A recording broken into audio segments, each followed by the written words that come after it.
आमचे सेनाप्रमुख आदरणीय बाळासाहेब यांचे विचार ज्या शिंदेसाहेबांनी जिवंत ठेवले, ज्यांच्यासाठी त्यांनी लढा उभारला आणि महाराष्ट्राचा मुख्यमंत्री शिवसेनेचा असावा, ही बाळासाहेबांची इच्छा ज्यांनी पूर्ण करून दाखवली. पुन्हा एकदा भगवा हा मंत्रालयावर आणि महाराष्ट्राच्या मुख्यालयावर फडकलेला आहे.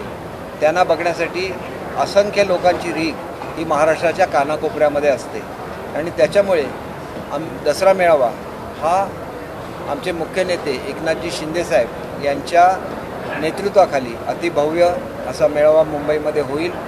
फक्त जाण्याच्या संदर्भात त्यांना काय अडचणी आहेत का हे सुद्धा बघायला लागतं आणि त्याच्यासाठी आम्ही या ठिकाणी येत असतानाच एक हिंदू गर्जना नावाचा एक संपर्क अभियानाचा कार्यक्रम हा महाराष्ट्रभर आम्ही घेतो आहे. ठिकठिकाणी लोकांशी संपर्क करणं, बाळासाहेबांचे विचार काय होते आणि त्याच्या रक्षणासाठी कशा रीतीने 50 आमदार महाराष्ट्रामध्ये बाहेर पडले आणि त्यांनी एक इतिहास घडवला, हे सगळं जनतेसमोर नेणं, मेळाव्याचं नियोजन करणं, या सगळ्या बाबी इथं होणार आहेत. परंतु मी आपल्याला अत्यंत नम्रपणे सांगतो, बाळासाहेबांच्या विचारासाठी आम्ही लढा दिलाच, परंतु महाराष्ट्राच्या जनतेसाठी सुद्धा आम्ही लढा देतो आहे. म्हणून सकाळी ज्यावेळेला मी घरातून बाहेर पडलो त्यावेळेला लांजाला गेलो, तिथल्या हायस्कूलमध्ये गेलो, इथल्या सर्व शिक्षकांना बोलवलेलं होतं, इथल्या सगळ्या जे आमचे शिक्षणाच्या संदर्भातले अधिकारी आहेत त्यांना बोलवलेलं होतं, त्यांच्या मीटिंग घेतल्या. रत्नसिंधूची मीटिंग घेतली, ज्या रत्नसिंधूमधून सिंधुदुर्ग आणि रत्नागिरीचा कायापालट होणार आहे त्याच्या मीटिंग घेतल्या. आम्ही दिवसरात्र काम करतो, महाराष्ट्राच्या जनतेसाठी काम करतो आणि आम्ही जेवढं काम करतो ह्याच्या दुप्पट काम हे आमचे मुख्यमंत्री करत असतात आणि त्याच्यामुळे आम्ही बोलणारे लोक नाहीत, आम्ही काम करणारे लोक आहोत आणि आमची कामं होत नव्हती. कोकणावर अन्याय होत होता आणि म्हणून आम्ही केलेला उठाव आहे आणि त्या उठावाचं खऱ्या अर्थाने नेतृत्व हे शिंदेसाहेबांनी केलं आणि तो उठाव कशासाठी होता हे सुद्धा लोकांना पटवून द्यायला लागतं. आणि म्हणून आज मी सांगितलं की पर्यटनासाठी सिंधुदुर्ग जिल्हा महाराष्ट्रातला एकमेव पर्यटन जिल्हा होता. त्या ठिकाणी पाणबुडी व्हावी म्हणून 65 कोटी रुपये मी दिलेले होते. हे 65 कोटी रुपये खर्च होण्यासाठी 2.5 वर्षामध्ये एक साधी मीटिंगसुद्धा होत नाही. हा प्रकल्प कोणी राबवावा ह्याच्यासाठी एजन्सी ठरत नाही आणि तीच लोक महाराष्ट्राचा विकास होत नाही आहे आणि त्याला आमचं सरकार जबाबदार आहे असं सांगत महाराष्ट्रभर फिरतायत. यांचं खरं रूप काय आहे हे जनतेसमोर आलं पाहिजे. आम्हाला आदर आहे, पण आदराचा अर्थ असा होत नाही की आदर आहे म्हणून तुम्ही ज्या ठिकाणी तुमच्याकडे काम करायची कॅपॅसिटी नाही तिथं तुम्ही महाराष्ट्राचं नेतृत्व करावं आणि महाराष्ट्र एक प्रगतशील राज्य आहे त्यांना इतर राज्याच्या मागे न्यावं असं बिलकुल नाही. गुजरातसारख्या राज्यामध्ये ज्या ठिकाणी पर्यटन होत नव्हतं त्या ठिकाणी वाळवंटामध्ये सुद्धा पर्यटन हे त्यावेळेला मोदीसाहेब मुख्यमंत्री असताना केलेलं आहे. मग ज्या पर्यटन विभागाची तुलना ही जगातल्या सर्वात उत्कृष्ट अशा विभागाशी होऊ शकते, अशा देशाशी होऊ शकते, त्या सिंधुदुर्गमध्ये त्या रत्नागिरीमध्ये पर्यटनासाठी काय केलं याचं उत्तर दिलं पाहिजे. नाहीतर कोकणी मनुष्य झिजत राहिला बाळासाहेबांसाठी तो रस्त्यावर उतरला, लढे दिले, आपला जीव दिला. मग त्या बाळासाहेबांचं कोकणावर प्रेम होतं, तर तुमचं कोकणावर प्रेम का नाही याचं उत्तरसुद्धा दिलं पाहिजे. मग कोकणातले आमदार बाहेर का पडले याचंसुद्धा उत्तर दिलं पाहिजे. ते उत्तर तुम्हाला कोण विचारत नाही, पण आमच्या नावाने काहीतरी सांगत फिरायचं. ज्या लोकांची 3-3 पिढ्याची श्रीमंती आहे त्यांना खोके म्हणून हिणवायचं. कोणी दिला हा अधिकार? मी त्याला सुद्धा चॅलेंज दिलेलं होतं, 5,000 50,000 रुपये घेतलेले दाखवा, मी माझी आमदारकी सोडतो. कोणी सांगतं की निष्ठा अशी पैशाने नाही बदलता येत. तुम्ही ज्यावेळेला एखाद्या विभागावर अन्याय करता, आमच्या विभागावर अन्याय झाला तसाच तुम्ही मराठवाड्यावर केलेला आहे, तसाच तुम्ही विदर्भावर केलेला आहे, तसाच तुम्ही पश्चिम महाराष्ट्रावर केलेला आहे. फक्त पश्चिम महाराष्ट्राला पैसे मिळत राहिले कारण ते पैसे तुम्ही नाही दिलेले, ते अजितदादांनी दिले. आणि म्हणून हे राज्य तुमचं होतं की अजितदादांचं होतं हे विचारण्याची पाळी ज्याला महाराष्ट्रामध्ये येते त्यावेळेला शिवसेनेचे आमदार पेटून उठतात. ते बाळासाहेबांचं जे त्यांना तत्त्व दिलेलं आहे की मराठीसाठी लढा दिला पाहिजे, महाराष्ट्रासाठी लढा दिला पाहिजे आणि तो लढा देण्यासाठी आम्ही सगळे बाहेर पडलो. त्यांनी भले किती मेळावे घेऊन दे, पण मेळावे घेतले तरी आम्ही कुठल्या लोकांबरोबर गेलेलो आहोत, त्यांची हिंदुत्वावर किती निष्ठा आहे हे सांगितलं पाहिजे. आमच्यावर टीका करून शिंदेसाहेबांसारख्या एका शिवसैनिकालावर टीका करून तुम्हाला काय मिळणार आहे? ज्या मुशीतून शिंदेसाहेबांचं नेतृत्व तयार झालेलं आहे त्या मुशीचं नाव धर्मवीर आनंद दिघे आहे आणि ते आनंद दिघे हे बाळासाहेबांच्या मुशीमधून बनलेले आहेत.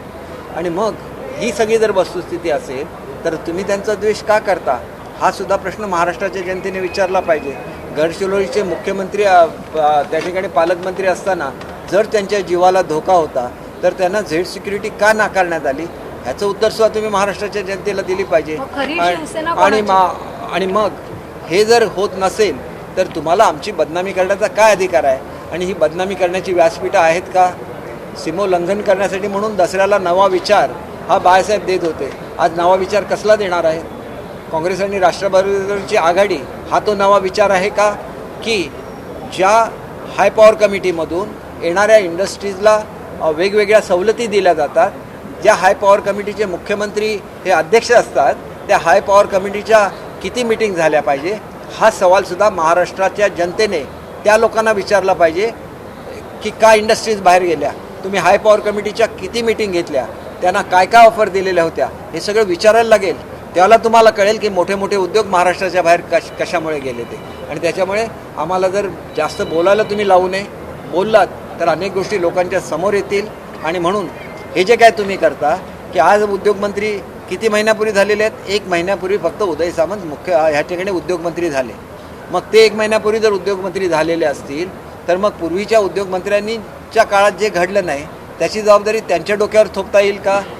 तुम्ही लोकांना भडकवून त्याच्यावर राजकारण करता आणि राजकारणावर हे तुमचं जर चालत असेल, ही पोळी भाजून घेण्याचं काम, तर ते राजकारण नवीन पिढी कधीही स्वीकारणार नाही. आताची पिढी जागृत झालेली आहे आणि भावनेच्या भरात भावना भडकावायच्या आणि त्याच्यावर निवडून यायचं हे कुठेतरी थांबलं पाहिजे. आम्ही काम करणारी लोक आहोत. आमचे मुख्यमंत्री दिवसातले 20-20 तास काम करतात आणि मग अशा मुख्यमंत्र्यांच्या हाताखाली काम करत असताना आमच्यासारखे सर्वसामान्य कार्यकर्तेसुद्धा दिवसरात्र काम करत असतात. त्याच्यामुळे वस्तुस्थिती काय एक ना एक दिवशी महाराष्ट्राला कळणार आहे आणि त्या दिवशी तुमचं खरं स्वरूपसुद्धा महाराष्ट्राला कळणार. खरी शिवसेना कोणाची आहे? खरी शिवसेना ठाकरे गट की शिंदे गट? बघा, खरी शिवसेना ही बाळासाहेबांची, एकाच व्यक्तीची शिवसेना असू शकते आणि बाळासाहेबांचा विचार ज्यांनी जिवंत ठेवला त्यांची शिवसेना आहे. लोकशाहीमध्ये एक विचार घेऊन आपण लोकांसमोर जातो आणि त्या विचाराला बघून लोक मतदान करत असतात. लोकांनी मतदान महाराष्ट्रातल्या कोणाला केलेलं आहे? सेना आणि भाजपच्या युतीला केलेलं आहे. आणि ते लोकांच्या मतदानाचा त्याचा अनादर कोणी केलेला असेल तर ती लोकं तुम्हाला माहिती आहेत. काँग्रेस आणि राष्ट्रवादीचा पराभव हा महाराष्ट्राच्या जनतेने केलेला होता. त्यांना परत सत्तेवर कोणी बसवलं हे महाराष्ट्राच्या जनतेला माहिती आहे. त्याच्यामुळे आम्ही मूळ जो विचार होता शिवसेनेचा तो कायम ठेवलेला आहे. बाळासाहेबांचा विचार कायम ठेवलेला आहे आणि कालचं जो कोर्टाचा निर्णय आहे याच्याशी काहीही संबंध राजकीय नाही आहे. कोणी अगोदर ॲप्लिकेशन दिलेलं आहे या बेसिसवर हा निर्णय झालेला आहे. त्या ठिकाणी जी लॉ अँड ऑर्डर सिच्युएशन निर्माण झालेली होती त्याची जबाबदारीसुद्धा त्यांनी पिटिशनरवर टाकलेली आहे. याचा अर्थ स्पष्ट आहे की याच्यामध्ये कुठलाही निर्णय हा शिवसेना कोणाची या संदर्भात त्याला टचसुद्धा हायकोर्टाने केलेलं नाही, कारण हा प्रश्न सुप्रीम कोर्टामध्ये आहे. आणि त्याच्यामुळे आज जो जल्लोष केला जातो की जणी काय आमचा विजयच झाला, हा जल्लोषसुद्धा त्या निकालामध्ये जे लिहिलेलं आहे त्या स्पिरिटच्या विरोधामध्ये आहे. आणि त्याच्यामुळे मला असं वाटतं की याच्यामुळे कार्यकर्त्यांनी आग्रह केलेला आहे की शिंदेसाहेबांनी सुप्रीम कोर्टामध्ये जावं. शेवटी सुप्रीम कोर्टामध्ये त्यांनी जावं की नाही हा शिंदेसाहेबांचा विचार असतो. शिंदेसाहेबांना जर ह्या मेळाव्याची परवानगी आमच्या शिवसेनेला मिळवायची असती, 1 मिनिटात ते मिळू शकले असते. ते मुख्यमंत्री होते महाराष्ट्राचे, पण त्यांनी तसं केलेलं नाही आहे. त्यांनी ते त्या ठिकाणच्या जे कमिशनर असतात त्यांना तो निर्णय घ्यायला सांगितला होता आणि त्यांनी जो काही निर्णय घेतलेला असेल पुढच्या काळामध्ये तो चांगला होता की वाईट होता आपोआप सिद्ध होणार आहे. की जे लोक नुसती परमिशन घेतल्यानंतर असा जल्लोष करू शकतात ते लोकांना चिडवूसुद्धा शकतात, ते लॉ अँड ऑर्डरची सिच्युएशन मुंबईमध्ये क्रिएटसुद्धा करू शकतात. ही वस्तुस्थिती आहे. म्हणून आज त्यांनी एवढं तरी निदान करावं की आपल्या कार्यकर्त्यांना शांत करावं, त्यांना समजावून सांगावं की हा निर्णय शिवसेना कोणाची आहे याच्यासाठी नाही आहे. हा निर्णय फक्त मैदान ज्यांनी अगोदर ॲप्लिकेशन दिलं त्यांना मिळावं की नाही आणि लॉ ऑर्डरची सिच्युएशन क्रिएट होणार नाही याची जबाबदारी त्यांच्यावर टाकून हा निर्णय दिलेला आहे. आणि त्याच्यामुळे यांनी कोणी हुरळून जाण्याची गरज नाही, याने फटाके वाजवण्याची गरज नाही. आणि ज्यावेळेला तुम्ही दुसऱ्यांच्या दारावर फटाके वाजवता त्यावेळेला तुम्ही अशी लॉ अँड ऑर्डरची सिच्युएशन क्रिएट करत असता, हे सुद्धा या निमित्ताने मला सांगायचं आहे. त्याच्यामुळे अशा तऱ्हेचं आम्हाला महाराष्ट्राच्या मध्ये शांतता पाहिजे, महाराष्ट्राला पुढे न्यायचं आहे. आणि हे पुढे नेत असताना आम्हाला जे जे काय करायला लागेल महाराष्ट्रासाठी ते आम्ही करणार आहोत. कारण महाराष्ट्राचा स्वाभिमान हा बाळासाहेब ठाकरेंनी जिवंत केला, त्याच्यासाठी लढा दिला आणि त्या लढ्याचे आम्ही सर्वजण शिवसैनिक आहोत. कार्यकर्त्यांच्या आग्रहाखातीर सुप्रीम कोर्टात जाणार आहे का? नाही, हा निर्णय शिंदे साहेबांनी घ्यायचा आहे. जावं असं मत काय आहे तर आता मुळात शिवसेना कोणाची हे सुप्रीम कोर्टामध्ये ठरायचं आहे. अशा पद्धतीने जर निर्णय होत असेल आणि लॉ अँड ऑर्डरचे कालच तुम्ही बघितलं, कालचा निर्णय झाला, महाराष्ट्रामध्ये काय परिस्थिती निर्माण झाली. म्हणजे जी अपेक्षा हायकोर्टाने त्यांच्याकडून पिटिशनरकडून केलेली होती ती अपेक्षा ते पूर्ण करत नाही आहेत. त्याच्यासाठी अनेक ग्राउंड्स असू शकतील याला, कारण मी काय विधितज्ञ नाही. मला कोर्टाचा आदर आहे, न्यायदेवतेचा आदर आहे, म्हणून न्यायदेवतेने नेमलेल्या निर्णयाबद्दल मी काहीच बोलणार नाही. परंतु त्याच्यावर सुद्धा वरची कोर्ट आहे, त्याच्यामध्ये जाण्याचा आपल्याला अधिकार असतो. पण आम्ही कोणाला दुखवायला म्हणून आम्ही आमचा अधिकार वापरणार की नाही शिंदेसाहेब मला माहिती नाही. तसं असतं तर त्यांनी शिवाजी पार्क अगोदरच बुक करून टाकलं असतं. कोणाला तरी खोटी सहानुभूती मिळावी ह्याची स्वतः ते संधी देणार नाहीत, कारण मुळातच ते एवढं काम करतात की जनतेची सहानुभूती त्यांच्याबरोबर आहे.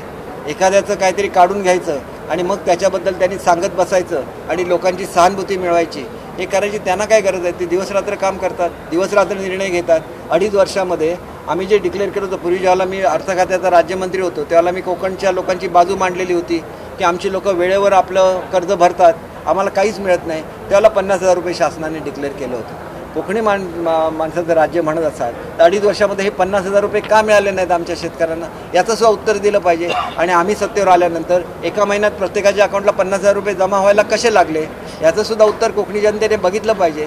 आणि मग तुमचा कोण आणि बाळासाहेबांच्या विचारावर चालणारा कोण याचा निर्णय कोकणी जनता घेऊ शकेल. 27 तारखेला तुम्हाला धनुष्यबाण चिन्ह मिळालं नाही तर पर्यायी चिन्ह तुम्ही ठेवलं आहेत का? आम्हाला चिन्ह 100% आम्हालाच मिळणार. ज्या पक्षाबरोबर 50-50 आमदार, 12-12 खासदार असतात, शेवटी एका खासदाराला 25-25 लाख मतदान करत असतात. एका आमदाराला 2.5 लाख मतदान करत असतात. त्याच्यामुळे ते प्रतिनिधित्व करत असतात एवढ्या मोठ्या जनसमुदायाचं. आणि त्याच्यामुळे मला असतं की ज्यावेळेला हा विषय येईल त्याला एक विषय चर्चेला येणार आहे का, तुम्ही कुठल्या फॉर्मेशनमध्ये इलेक्शन लढवली, लोकांनी तुम्हाला काय प्रतिसाद दिलेला आहे, तुम्ही जे निर्णय घेतले आणि ज्याच्यावर व्हीप काढले त्याला तुम्ही पार्टीच्या मीटिंग घेतल्या होत्या का, आमदारांशी चर्चा केली होती का, किंवा तुमची नॅशनल असेंब्ली बोलवली होती का, त्याच्यामध्ये चर्चा केली होती का. अनेक मुद्दे येतील ना. शेवटी लोकशाही आहे. लोकशाहीमध्ये जे निर्णय होतात ते एक व्यक्ती घेऊ शकत नाही, तो सामुदायिक निर्णय असतो. आणि हा सामुदायिक निर्णय घेताना चर्चा व्हायला लागते. असे अनेक मुद्दे त्या ठिकाणी येतील आणि त्याच्यामधून लोकशाही प्रगल्भ होईल. आणि म्हणून मला असं वाटतं की हे जे काय आहे हे सगळं कोर्टामध्ये ठरणार आहे. त्याच्यामुळे मी त्याच्यावर काय भाष्य करत नाही. मला एवढंच सांगायचं आहे की आम्ही बाळासाहेबांची जशा विचारासाठी लढा शिंदेसाहेबांनी दिला आहे तसाच बाळासाहेबांच्या परंपरा कायम ठेवण्यासाठी शिंदेसाहेबांचा लढा आहे. आणि त्याच्यासाठी निश्चितपणे दसरा मेळावा ते घेतील आणि विचाराचं सोनंसुद्धा ते लुटतील. कारण विचाराचं सोनं आता पलीकडच्या बाजूला शिल्लक राहिलेलं नाही. त्यांना राष्ट्रवादीकडून विचार घ्यायला लागतो, पवारसाहेबांसारख्या ज्येष्ठ नेत्यांचा सल्ला घ्यायला लागतो, सोनिया गांधींसारख्या काँग्रेसच्या ज्येष्ठ लोकांचा सल्ला घ्यायला लागतो. त्याच्यामुळे ते विचार हे कदाचित राष्ट्रवादीच्या आणि काँग्रेसच्या ज्येष्ठ नेत्यांचे विचार असू शकतील. विचाराचं सोनं हे बाळासाहेब लुटू शकत होते आणि ते विचाराचं सोनं दुसरीकडून विचार घेऊन लुटलं जाऊ शकत नाही. जसा जो बाळासाहेबांचा विचार होता, हिंदुत्वाचा विचार होता, त्या विचाराचं सोनं एकनाथ शिंदेसाहेब निश्चितपणे लुटतील याची मला खात्री. शिंदे गटाचे शिवसेनेचे पक्षप्रमुख केव्हा निवडले जातील आणि ते नेमके कोण असतील? हे बघा, आम्ही कुठल्याही पक्षप्रमुखांचा अपमान केलेला नाही आहे. म्हणून पक्षप्रमुख पद त्यांनी मोकळं ठेवलेलं आहे. ते मुख्य नेते आहेत, एवढा आदर ठेवतात. त्याला समोरच्या माणसांना सुद्धा कळलं पाहिजे की आदर द्यायचा असतो आणि आदर घ्यायचा असतो. आमची अपेक्षा असं आहे की ज्याप्रमाणे शिंदेसाहेबांनी आदर ठेवलेला होता तोच आदर शिंदेसाहेबांना मिळेल अशा अपेक्षेमध्ये आम्ही सर्वजण होतो. भविष्यात हे 40 आमदार भाजपमध्ये जाणार का? म्हणजे एखादा पक्ष भाजपमध्ये जायचं असतं तर एवढी मोठी लढाई आम्ही सुप्रीम कोर्टामध्ये का करतोय? आम्ही एका मिनिटामध्ये जाऊ शकलो असतो. आमच्या सगळ्यांच्या आमदारक्या शाबूत राहू शकल्या असत्या. आम्ही आमच्या आमदारक्या पणाला लावल्या आमच्या विचारासाठी. बाळासाहेबांचे विचार आहेत त्याच्यासाठी आम्ही आमदारकी पणाला लावली असती.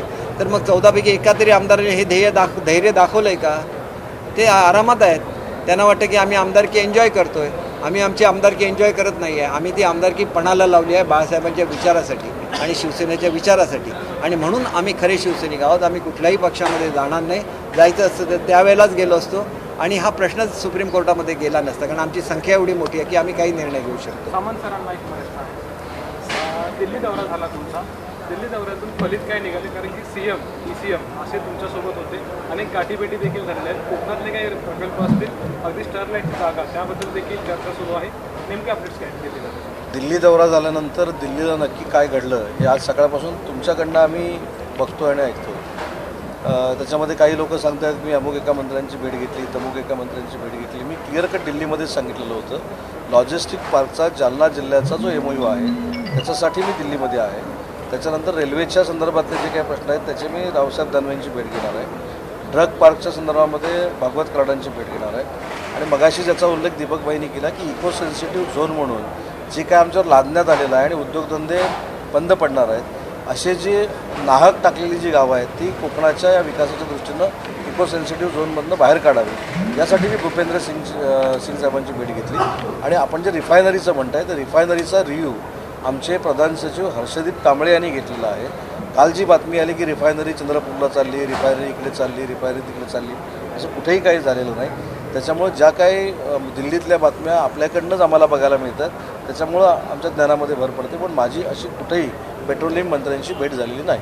सर मी सकाळी एक उल्लेख केला की विक्रांत संदर्भामध्ये स्टरलाईट आणि विक्रांत जमिनी संदर्भामध्ये नेमकं काय होतं सकाळच्या कार्यक्रमामध्ये? स्टरलाईटची जमीन ही योगायोगानं वेदांताचे मालक अनिल अगरवाल यांचीच आहे. डिस्ट्रिक्ट कोर्टामध्ये ही 500 एकर जमीन जी आहे ती शासनाला परत मिळावी यासाठी पिटिशन दाखल होतं. त्याचा निकाल शासनाच्या बाजूने लागला आहे. त्याच्या विरोधामध्ये ते हायकोर्टामध्ये गेलेले आहेत. त्याची शेवटची सुनावणी ही 12 ऑक्टोबरला आहे. आता हे 7.5 वर्षामध्ये आम्हाला जमीन मिळू शकली असती जर वकील उभे केले असते आणि खरोखर कोकणाचा विकास करायचा असता तर 7.5 वर्षात उद्योग मंत्रालयाने जर मोठे वकील उभे केले असते तरी 500 एकर जमीन ही कोकणाला मिळाली असती परत, तिथे उद्योगधंदे आले असते. आणि म्हणून कोकणामध्ये आणि विशेषतः रत्नागिरी सिंधुदुर्ग जिल्ह्यामध्ये marine park, mango park, logistic park आणि कॅशू पार्क याला तत्वता मान्यता ही नितीन गडकरी साहेबांनी दिली आहे. कारण त्यांचे पैसे आम्ही खर्च करणार आहोत. तसं रत्नागिरीतला जो पोर्टचा हब झालेला आहे म्हणजे आंग्रे पोर्ट असेल, चौगुले पोर्ट असेल आणि JSW पोर्ट असेल, इथे जाणारा जो जयगड निवळी रस्ता आहे त्याचं देखील रुंदीकरणाचा प्रस्ताव त्यांनी मान्य केलेला आहे. तो देखील आता 4 पदरी होतो आहे. त्याच्यामुळं कोकणाचा विकास, जिल्ह्यांचा विकास ही आमची सगळ्यांची प्रायोरिटी आहे आणि त्याच भावनेतनं मी दिल्लीला गेलो. स्टरलाईटच्या जागेवर नवीन कंपनी आणणार की कारखाना? मुंबई गोवा हायवेचा जो महामार्ग होता 36 तास ठप्प होता मुळात. कसं बघायला गेलं नॅशनल हायवे आहे आणि ही जी बाब आहे ती एकंदरीत गंभीर म्हणावी लागेल. अंधारीला जो अपघात झाला आणि त्याच्यामधनं जे काही वातावरण निर्माण झालं किंवा तिथे क्रेन पोचू शकले नाहीत तो अपघात जरा विचित्र होता. त्याच्यामुळे तो महामार्ग बंद होता ही माहिती घेतलेली आहे. परंतु त्याचं काम देखील आज सकाळी 9 वाजता मी नॅशनल हायवेच्या सगळ्या अधिकाऱ्यांना आणि नॅशनल हायवेच्या कॉन्ट्रॅक्टरना बोलवलेलं होतं. त्याने देखील युद्धपातळीवर काम सुरू केलेलं. आपण स्थानिक आमदार आहेत. स्टरलाईट कंपनीची जागा जर शासनाच्या ताब्यात आली तर आपण इथे कंपनी स्टरलाईट कंपनीची जागा तुमच्या सगळ्यांच्या सदिच्छेमुळे जर शासनाच्या आणि उद्योग विभागाच्या ताब्यामध्ये आली तर तिथे फार मोठे प्रदूषण विरहित कारखाने आणले जातील.